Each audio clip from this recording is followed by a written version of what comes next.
ये आकाशवाणी गोरखपुर है। अब आप सोने निगम से क्षेत्रीय समाचार सुनिए। राष्ट्रीय डॉक्टर्स दिवस के अवसर पर देश डॉक्टरों को नमन कर रहा है। मानवता के लिए डॉक्टरों की सेवा के प्रति आभार व्यक्त करने के लिए प्रतिवर्ष 1 जुलाई को ये दिवस मनाया जाता है। इस वर्ष के डॉक्टर्स दिवस का विषय है कोविड महामारी की मृत्यु दर कम करना।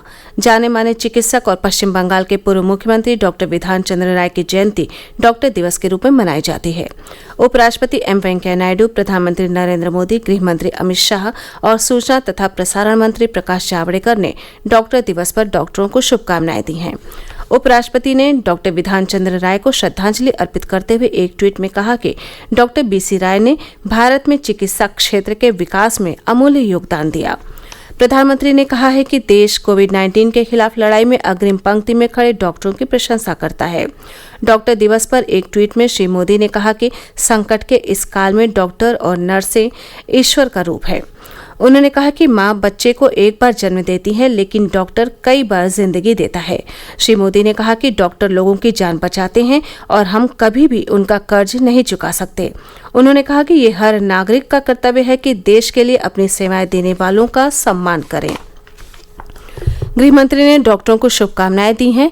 एक ट्वीट संदेश में श्री शाह ने कहा कि इस चुनौतीपूर्ण समय में राष्ट्र को सुरक्षित और स्वस्थ रखने की डॉक्टरों की प्रतिबद्धता वास्तव में असाधारण है और देश उनके समर्पण तथा बलिदान को सलाम करता है।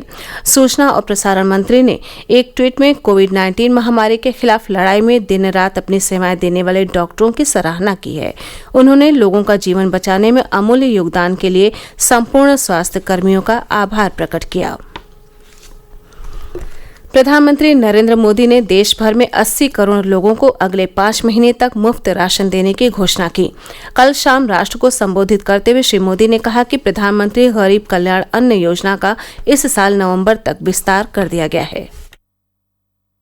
अब जुलाई, अगस्त, सितंबर, अक्टूबर, नवंबर में भी लागू रहेगी। सरकार द्वारा इन 5 महीनों के लिए 80 करोड़ से ज्यादा गरीब भाई बहनों को हर महीने परिवार के हर सदस्य को 5 किलो गेहूं या 5 किलो चावल मुफ्त मुहैया कराया जाएगा और साथ ही प्रत्येक परिवार को हर महीने 1 किलो चना भी मुफ्त दिया जाएगा। साथियों, प्रधानमंत्री गरीब कल्याण अन्न योजना के इस विस्तार में 90,000 करोड़ रुपए से ज्यादा खर्च होंगे। देश में अब तक 3,47,979 कोविड रोगी स्वस्थ हो गए हैं। पिछले 24 घंटे में इस वायरस से 13,157 रोगी ठीक हुए हैं। स्वस्थ होने की दर लगभग 59.43% हो गई है। स्वास्थ्य और परिवार कल्याण मंत्रालय के अधिकारी ने बताया कि पिछले 24 घंटे में 18,653 लोगों में कोविड की पुष्टि हुई है। अब देश में कोविड मरीजों की कुल संख्या 5,58,493 हो गई है। एक दिन में 507 लोगों की मृत्यु के साथ मृतकों की कुल संख्या 17,400 हो गई है। 2,20,114 मरीजों का इलाज चल रहा है। आकाशवाणी से विशेषज्ञों की राय श्रृंखला में कोविड-19 के बारे में वरिष्ठ चिकित्सा विशेषज्ञों की राय प्रसारित की जाती है। मेदांता अस्पताल में मानसिक स्वास्थ्य विभाग में डॉक्टर सौरभ मेहरोत्रा ने सलाह दी है कि लोगों को अन्य बातों सहित पुस्तक पढ़ने, संगीत सुनने और व्यायाम करने जैसी आदतें बनानी चाहिए। आकाशवाणी के फोन इन कार्यक्रम में नई दिल्ली के सर गंगाराम अस्पताल के वरिष्ठ चिकित्सक डॉक्टर मोहसिन वली ने सही सैनिटाइजर की पहचान के तरीकों के बारे में बताया।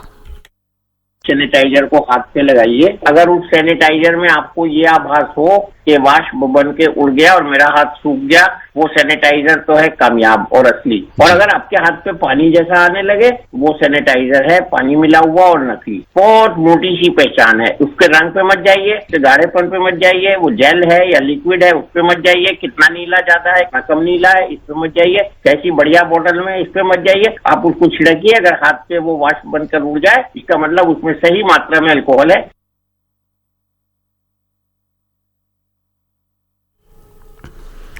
कोविड-19 संक्रमण के खिलाफ अभियान में प्रदेश ने एक महत्वपूर्ण उपलब्धि हासिल की है। हमारे संवाददाता ने बताया है कि राज्य में कुल 25,000 से अधिक लोगों की जांच हुई, जबकि इस वर्ष 1 अप्रैल को सिर्फ 323 लोगों की जांच की गई थी। प्रदेश में कल एक दिन में 26,489 टेस्ट किए गए, जिनमें से 25,000 टेस्ट RT-PCR पद्धति से किए गए। मुख्यमंत्री के सचिव आलोक कुमार ने बताया कि अब अगला लक्ष्य जुलाई के महीने में इस संख्या को 30,000 प्रतिदिन से ज्यादा ले जाना है। इसी के साथ क्षेत्रीय समाचारों का ये बुलेटिन समाप्त हुआ। नमस्कार।